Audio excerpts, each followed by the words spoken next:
Hello friends, आप लोगों को थंबनेल में ऑलरेडी डिस्प्ले हो गया है कि आज का हमारा टॉपिक जो है वो जीके जीएस एवं साइकोलॉजी के ऊपर एक स्पेशल क्वेश्चन सीरीज़ है जो कि वन लाइनर के तहत है।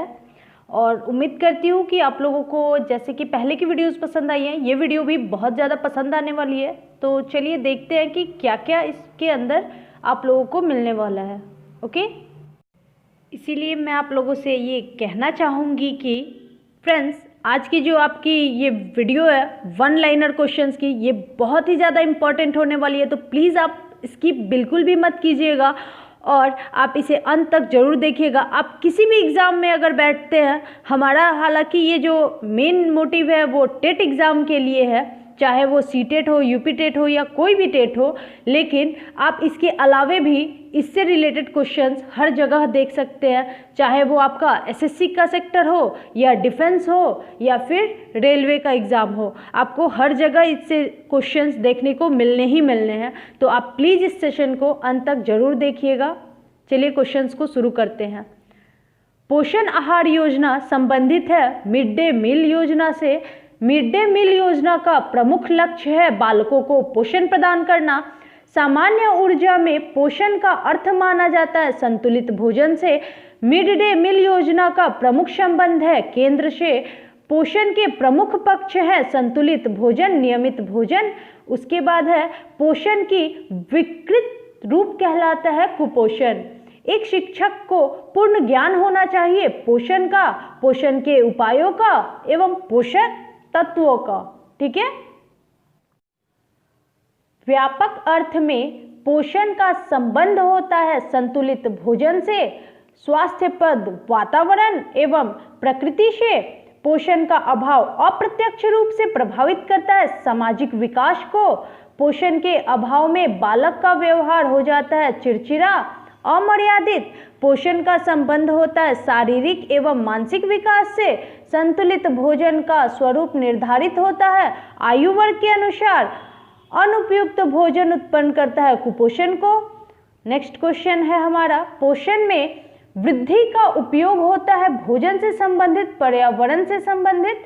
नेक्स्ट, पोषण के उपायों में प्रभावशीलता के लिए आवश्यक है शिक्षक सहयोग, अभिभावक सहयोग, विद्यार्थी सहयोग। तीनों ही बहुत ही ज़्यादा महत्वपूर्ण माने जाते हैं। उसके बाद क्या है, निम्नलिखित में से कौन सी विशेषता पोषण से संबंधित है? संतुलित भोजन। संतुलित भोजन के लिए आवश्यक है शुद्धता एवं नियमितता। संतुलित भोजन के साथ पोषण के लिए आवश्यक है स्वास्थ्यप्रद वातावरण, उचित व्यायाम एवं खेलकूद। प्रोटीन सामान्य रूप में होती है दो प्रकार की। ठीक है, मांस से प्राप्त प्रोटीन को कहते हैं जंतुजन्य प्रोटीन। विटामिन बी की कमी से होता है बेरी-बेरी रोग। विटामिन सी की कमी से कौन सा रोग होता है? तो स्कर्वी। उसके बाद है विटामिन सी का प्रमुख स्रोत है आंवला। विटामिन डी की कमी से उत्पन्न होता है सूखा रोग। उसके बाद है सूखा रोग पाया जाता है बालिकाओं में।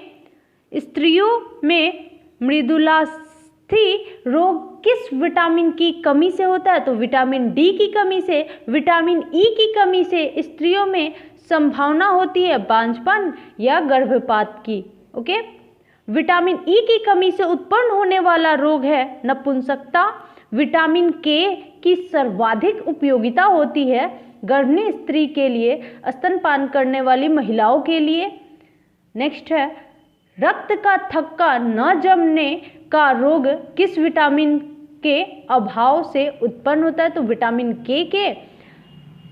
जल हमारे शरीर में कितने प्रतिशत है? सबको पता है 70%, बट अक्सर एग्जाम में पूछता है, इसलिए इस क्वेश्चन को भी आप लोगों के लिए ला दिया गया है। विटामिन के का प्रमुख स्रोत है केला, गोभी, अंडा। दूषित जल के पीने से उत्पन्न होता है पीलिया, डायरिया। कार्य करने के लिए किस पदार्थ की आवश्यकता होती है? कार्बोज की, कार्बोहाइड्रेट की। अभिभावकों को पोषण का ज्ञान कराने का सर्वोत्तम अवसर होता है अभिभावक शिक्षक गोष्ठी। ओके। पोषण की क्रिया को बाल विकास से संबद्ध करने के लिए आवश्यक है निरंतरता। शरीर विकास के लिए निरंतरता के रूप में उपलब्ध होना चाहिए संतुलित भोजन, उचित व्यायाम। दोनों ही बहुत ही ज़्यादा महत्वपूर्ण है। अध्यापक को पोषण के ज्ञान की आवश्यकता होती है बालक विकास के लिए, छात्रों के रोगों की जानकारी के लिए, अभिभावकों को पोषण का ज्ञान प्रदान करने के लिए। नेक्स्ट है निरंतरता का विकास प्रक्रिया में प्रमुख कारण है साधनों की अनिरंतरता। साधनों की निरंतरता में बालक विकास की गति को बनाता है तीव्र। उसके बाद है साधनों की अनिरंतरता बालक विकास को क्या बनाती है, तो मंद गतिशील बनाएगी। नेक्स्ट क्या है, एक बालक में विद्यालय के प्रथम दिन अध्यापक एवं विद्यालय के प्रति अरुचि उत्पन्न हो जाती है तो उसका प्रारंभिक अनुभव माना जाएगा दोषपूर्ण। एक बालक को संतुलित भोजन की उपलब्धता सप्ताह में 2 दिन होती है। इस अवस्था में उस बालक का विकास होगा अनियमित। सर्वोत्तम विकास के लिए प्रारंभिक अनुभवों का स्वरूप होना चाहिए सुखद।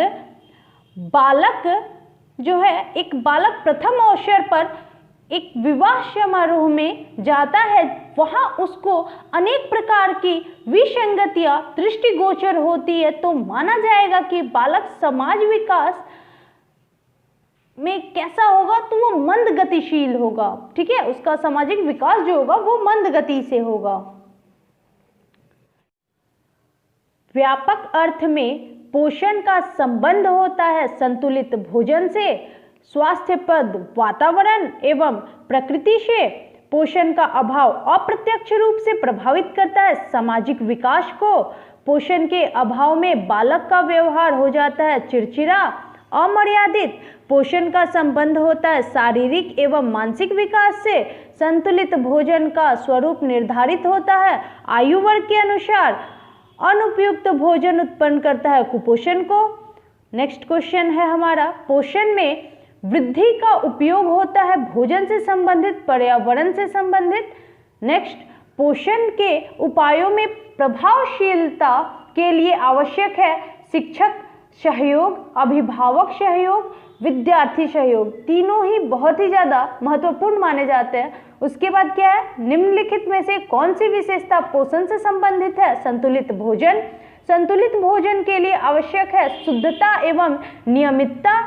संतुलित भोजन के साथ पोषण के लिए आवश्यक है स्वास्थ्यप्रद वातावरण, उचित व्यायाम एवं खेलकूद। प्रोटीन सामान्य रूप में होती है 2 प्रकार की।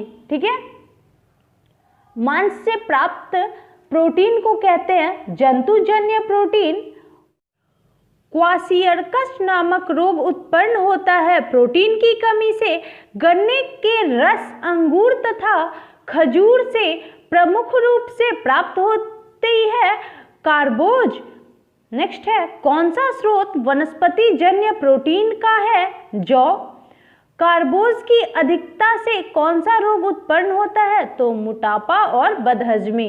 ठीक है, वसा के महत्वपूर्ण स्रोत हैं वनस्पति तेल एवं सूखे मेवे। शरीर को अधिक शक्तिशाली बनाता है या फिर शक्ति प्रदान करता है हमारा वसा। ओके, घेंघा नामक रोग उत्पन्न होता है आयोडीन अथवा खनिज लवण की कमी से। प्रोटीन का आविष्कार हुआ था 19वीं शताब्दी के आरंभ में। खनिज लवणों की कमी से रक्त को नहीं मिल पाता है हीमोग्लोबिन। विटामिन ए की कमी से बालकों में कौन सा रोग होता है? रतौंधी। पेलाग्रा रोग किस विटामिन की कमी से होता है? तो विटामिन बी की कमी से। विटामिन ई की कमी से स्त्रियों में संभावना होती है बांझपन या गर्भपात की। ओके, विटामिन ई की कमी से उत्पन्न होने वाला रोग है नपुंसकता। विटामिन के की सर्वाधिक उपयोगिता होती है गर्भिणी स्त्री के लिए, स्तनपान करने वाली महिलाओं के लिए। नेक्स्ट है, रक्त का थक्का न जमने का रोग किस विटामिन के अभाव से उत्पन्न होता है? तो विटामिन के। जल हमारे शरीर में कितने प्रतिशत है? सबको पता है 70%, बट अक्सर एग्जाम में पूछता है, इसलिए इस क्वेश्चन को भी आप लोगों के लिए ला दिया गया है। विटामिन के का प्रमुख स्रोत है केला, गोभी, अंडा। दूषित जल के पीने से उत्पन्न होता है पीलिया, डायरिया। कार्य करने के लिए किस पदार्थ की आवश्यकता होती है? कार्बोज की, कार्बोहाइड्रेट की। अभिभावकों को पोषण का ज्ञान कराने का सर्वोत्तम अवसर होता है अभिभावक शिक्षक गोष्ठी। ओके, पोषण की क्रिया को बाल विकास से संबद्ध करने के लिए आवश्यक है निरंतरता। शरीर विकास के लिए निरंतरता के रूप में उपलब्ध होना चाहिए संतुलित भोजन, उचित व्यायाम। दोनों ही बहुत ही ज़्यादा महत्वपूर्ण है। अध्यापक को पोषण के ज्ञान के आवश्यकता होती है बालक विकास के लिए, छात्रों के रोगों की जानकारी के लिए, अभिभावकों को पोषण का ज्ञान प्रदान करने के लिए।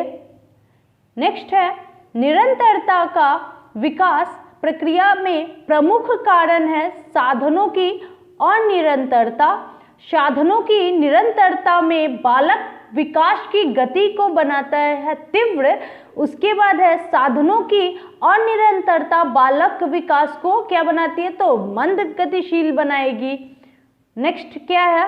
एक बालक में विद्यालय के प्रथम दिन अध्यापक एवं विद्यालय के प्रति अरुचि उत्पन्न हो जाती है तो उसका प्रारंभिक अनुभव माना जाएगा दोषपूर्ण। एक बालक को संतुलित भोजन की उपलब्धता सप्ताह में 2 दिन होती है। इस अवस्था में उस बालक का विकास होगा अनियमित। सर्वोत्तम विकास के लिए प्रारंभिक अनुभवों का स्वरूप होना चाहिए सुखद। तो फ्रेंड्स, आज की हम अपनी वीडियो को यहीं ख़त्म करते हैं। मिलते हैं एक नए वीडियो में एक नए टॉपिक के साथ। और आपको ये वीडियो कैसी लगी प्लीज़ कमेंट करके ज़रूर बताइएगा। Thank you.